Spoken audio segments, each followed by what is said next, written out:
everyone, good evening. Today we are going to discuss and study John Keats's poem Ode to a Nightingale. John Keats was a major romantic poet.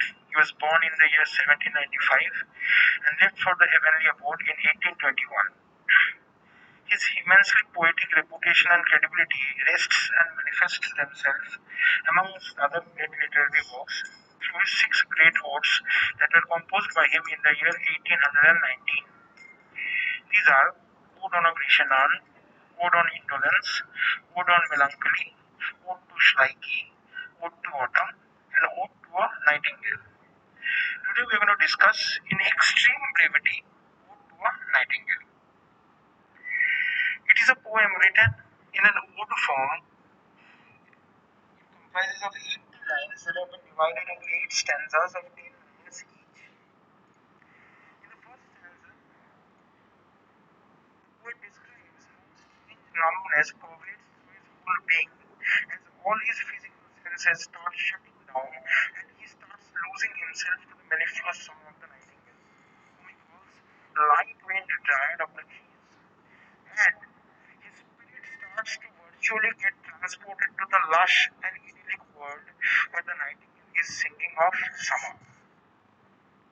This serves as a very, very good introduction to the basic premise of the poem. In the second stanza, he takes this idea forward, and we find that the poet craves for some vintage wine that has been cooled for a long time under the earth, a drink that he hopes would propel the dance and song and celebrations on a leisurely summer day. He compares the red color of this drink with the color of the mythological lake called Hippocrene and craves for some of it so that he might consume it and leave the world of reality and fade and get lost into the forest where the nightingale sings.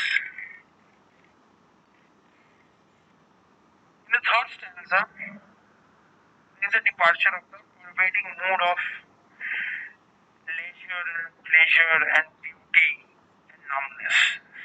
In this stanza, the mood of the poem turns a little somber as Keats tells the reason why he wants to become oblivious to reality and get lost far away in the world of the nightingale. He says that he wants to forget the real world, which is full of pain, sorrow, misery, disease, and death, where men don't talk but groan. Beauty and love cannot keep their freshness and innocence, and pain and death is nothing but an inevitability. He says that he wants to go to the world of the nightingale, as it has never known and experienced these pains and sorrows, and in that world of spontaneous artistic beauty and imagination, there is no place for mundane miseries that pervade through all of our lives in this real world. In this short lecture, we're going to end here.